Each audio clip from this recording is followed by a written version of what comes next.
As always, guys, let's start her up.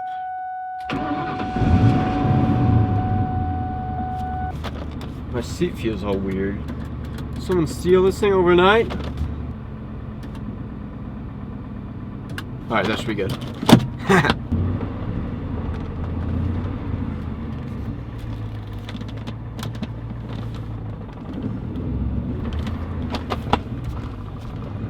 Alright, I don't think you guys can even see this, but basically I always take my phone, put it right between the handbrake, or the e-brake, whatever you want to call it, and the center thing. Fits perfectly. Alright, so what's up, guys? It's Shiro Cars, and welcome back to another video. Today, we're going to be driving in the Mach 1. I've actually, I'll be honest, been up all night, but I didn't want to make another basement video where I kind of just sat in front of a chair, or in front of you guys on a chair in my basement. So we're in the Mach 1 today. Hopefully it'll be enjoyable for you guys. And we actually have a lot of stuff to talk about, like a lot of stuff, but it's all really interesting, so stick around for the video, and here we go.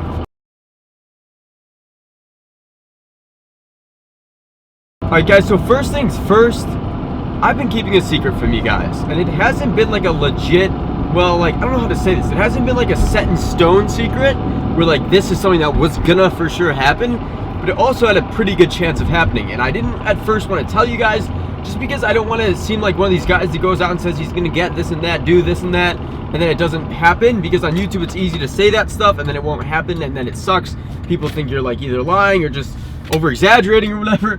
So yeah, I didn't want to say anything until now because the plan is pretty possible, and I want to get your guys' opinions on it and see what you guys think about what we should do. So I'm going to start off with the secret and tell you guys what the secret has been, and then I'm going to talk about possible ideas. So basically, you guys know that this is my brother's car. It's a 2003 Mustang Mach 1. You guys all probably know that, at least if you're subscribed to me. And it's all over my channel. Everyone loves it. I love it. My brother loves it. But basically, the car is getting in a lot higher mileage. It's at 104,194 right now, so it's at definitely a high mileage. And as things are starting to go more wrong, like as usual with an older car, or per usual, whatever you want to say. So it's starting to get older, starting to have a bit more problems. But the thing is, this is my brother's first car. He really wants to keep it. He always had big plans on it. Maybe get a Kenny Bell or an Eden, or I think it's Eden supercharger. He's always wanted to do a lot of stuff with it. But obviously right now he's in college. He doesn't have tons of extra money, and he just has, it's kind of just been sitting.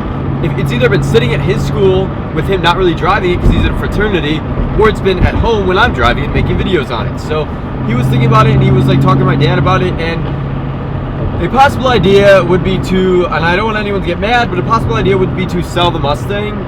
Like I said, this is my brother's first car. He absolutely loves it. I love it. Everyone in our family loves it, and most of you guys do too. A lot of guys found me from this car.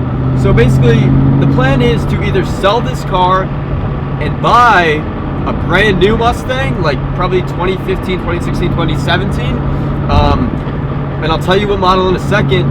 Or to keep this car, fix it up, try to get the motor running 100% and the drivetrain, and get all new stuff for it, and put that money that we would have used to buy a new Mustang into this car. So let me know what you guys think. Don't worry, the video's not over yet, but let me know what you guys think, because basically, I love this car, right? But the thing is, my dream car is a 2015 Mustang, and you might be wondering what would happen with my car situation if we did that, because obviously this is my brother's car, so if we sold it and got a new Mustang, you would think it would be his, but it would actually kind of be mine and his. We would probably share it, and then switch off driving with our Jeep and the Mustang, and yeah, so this would just like sell, and then we'd buy a new Mustang. That would be a shared car between me and him, which he's totally fine with, I'm totally fine with. But then also I definitely still want to try to look for like a car of my own, but anyways, that's way down the road. So that's either the plan is to sell this car and buy a new Mustang. Now in terms of what model it would be, it would either be an EcoBooster GT. It would obviously not be a GT350 or a GT350R, and it wouldn't be a V6. I don't even know if they're discontinuing it, but basically we would just get an EcoBooster GT. Not going to go into the specs or reasons why, but let me know what you guys think on that, because I don't want to make this video too long. But yeah, either GT or EcoBoost, depending on what we can find, and then selling the Mach 1. Or the other plan, which is what I want to talk to you guys about a bunch of stuff now, is probably honestly right now the more likely plan is to keep the Mach 1, not sell anything, and then I would just buy my own car if we kept the Mach 1, because obviously I want my car. And then the possibility would be to build this car. So right now we're actually going to start doing a lot of stuff to it. Whether we sell it or not, there's stuff that needs to be done to it to even for it to sell. And also, if we do keep it, then we'll have that stuff done, because right now it's not running 100%. You guys know I did the spark plugs in it, I did the air filter, and I did the mass airflow sensor, but there's some drivetrain stuff, some big drivetrain stuff that needs to be done to this car. So what that is first, it needs a throw bearing, okay? So we got an aftermarket clutch installed in this car, and there's a huge squeaking, like a very loud squeaking coming from the front end, and I took it to the shop that we got it installed at. I took it all on my own, and I was like, listen man, I don't know what this bearing, or if this is the throw bearing, but this thing sounds really bad. It just sounds terrible. I'll try to show you guys a clip of it at idle, once I stop driving. But basically he looked at it and he was like, yeah, I think that is the throw bearing, and he told us he could replace it. It was under warranty. So that's going in on Monday for that. That's going to be the first fix. And then it's also going in pretty soon. Let's see, what else did I write down here? Oh, so I actually thought this car needed U-joints, right? Me being the idiot that I am, actually bought some new U-joints for it, took it into a shop, a local shop that we're friends with the people that own it. And I kind of know them pretty well from making videos for them. So we went to the shop and I asked them if I could use their lift to make a video replacing the U-joints. They're like, sure, yeah, hell yeah, that's awesome. And I lift the car up, get out of the lift, and then they're like, dude, you don't need new U-joints. So I was like, crap. So I never made a video on that. That was like 2 days ago, I'll be honest with you guys. But what the guy did tell me is that it needs a new, most likely rack, or not rack, it needs most likely a new ring and pinion gear. So he said that, and the deep differential definitely needs to be rebuilt. I don't know how he really diagnosed that without getting deep into the differential, but he said that was most likely like 100% or like 99% chance that that differential needed a lot of work. So what me and my dad are going to do, since my dad has had a lot of experience with this, is we're going to buy a differential rebuild kit and rebuild the differential in this car, because there is so much freaking slack in this drivetrain. Like, I'll try to show you guys right now. So if I'm off the gas right now, I'm cruising at 40 miles an hour, 2,000 RPM, and I get on the gas, I don't know if you guys can hear that, and then I let off. And it's not as bad when you let off. I'll do it one more time because I don't want to keep doing it, but when I get on, I don't know if you can even see that, but the whole car shakes. It's in fourth gear. It happens in every gear, so it's kind of aggressive, kind of clunky and bad. So yeah, we're gonna get the rebuild kit. We're also gonna get a very exciting mod, which will be either 410 or 430 gears. Let me know what gears you guys think we should get. Basically, the gearing, if you don't understand how it works, or if you're not a huge car guy, it's just basically that the higher the gear, or like the higher number gear, is the more aggressive the car will accelerate.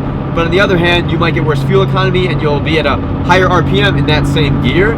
So it's decreased fuel economy, and maybe not as good for everyday use, but if you're taking the car to the drag strip, or if you just want pure acceleration, this guy's right in my ass, or if you just want pure acceleration, then that's good. So we're either going to upgrade to a 410 or 430. Let me know what you guys think. Honestly, we don't really take the car to the drag strip too much, but we just want more acceleration for everyday use on the streets. So let me know.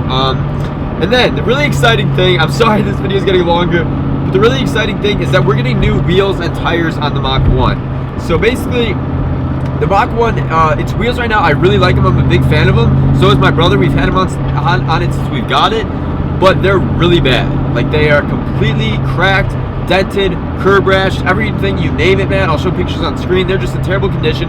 So my dad said the first thing he wanted to do, besides the throw bearing, the first thing he wanted to do is get wheels on this thing. So we are going to be purchasing new wheels and tires, because this thing's pretty much due for tires. So let me know if you guys have any recommendations. What I was looking at was the FR500s and also the SVE, I think I wrote down here, the SVE Drift Series. So those are two tires we're looking at. In terms of, or wheels we're looking at, in terms of tire sizes, we're looking at probably, right now it has a square setup, 275s in the front, 275s in the back, and all season tires, right? We're looking at probably getting another pair of all seasons, which in summer we'll get summer tires, but for all winter we're gonna get all seasons, because this car isn't driven too much in like heavy snow. We kind of leave that for the Jeep, but for like light snow we're just gonna get all seasons. And then basically I want to try to talk to my dad about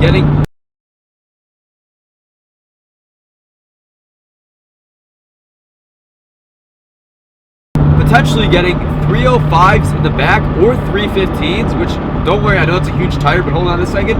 So 305s or 315s in the back, and then probably 265s or 275s in the front. Right now it has 275s in the front. I might downgrade to 265s just because I've read that 275s in the front can make this car very jerky and snappy in the front, and kind of lead to some oversteer. And I mean, I'm used to it, so it runs fine for me, but I think a 265 might be better. Let me know what you guys think of your Mach 1, guys. And then we're also planning to put more power into this car, and also, like, I'll show you guys in a second, actually. these all seasons right now, they're due for new tires, but they still have a decent amount of tread on them. In fact, we could probably go another probably 15,000 miles on these tires, or probably 10,000 miles. But we do need new tires, but there's still enough traction or tread on them to have traction. And this thing will roast through. I know they're all seasons, but they're not Pirelli, god damn it. I've been looking at tires so much that I'm confusing myself. They are Goodyear all season F1 asymmetric or asymmetric tires or whatever. They're like speed rated, they're really good tires, they're meant for a lot of power, for at least all season. And so, I'll show you guys in a second, but these things just don't hook up, man. And I know it's really cold outside and everything, but I just want to show you guys this anyways, because I don't have a really good excuse, but it's just really fun, and I'll turn traction control off. I just roast through these gears, man. But yeah, guys, so as I'm pulling up to this stoplight, basically, we're probably going to get 305s or 315s in the back. And if you think that's too big for a Mach 1, well, look at my friend Derek Barron has freaking, I think, 315s on his GT. So yeah, it's a good idea to have bigger tires for more power. And also this thing it definitely needs it, man. It doesn't hook up too well with these 275s. All right, as promised, I'm gonna show you guys what I mean when I say these tires do not hook up.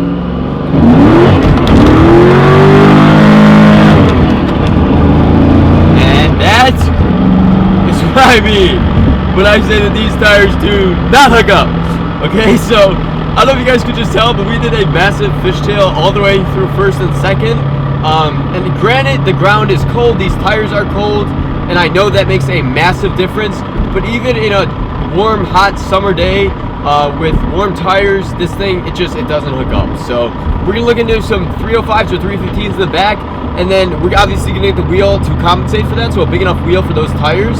And then yeah, hopefully it'll look really nice. Hopefully that big fat wheel in the back, or tire in the back, will look cool and everything. But hopefully you guys enjoyed this video, and let me know anything that you have comments on. If you have comments on the throwout bearing, the rebuild kit, if there's a better one you recommend, if you don't recommend the tire sizes I said, anything like that, let me know. I'm sorry this was a longer video, but hopefully you guys enjoyed it, and we'll see you guys later.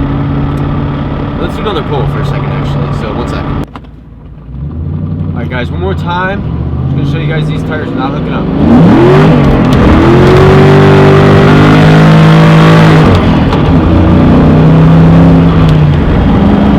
That is what I call, boys, getting a little loose. See you in the next video. Alright, as promised, I'm going to show you guys what I mean when I say these tires do not hook up.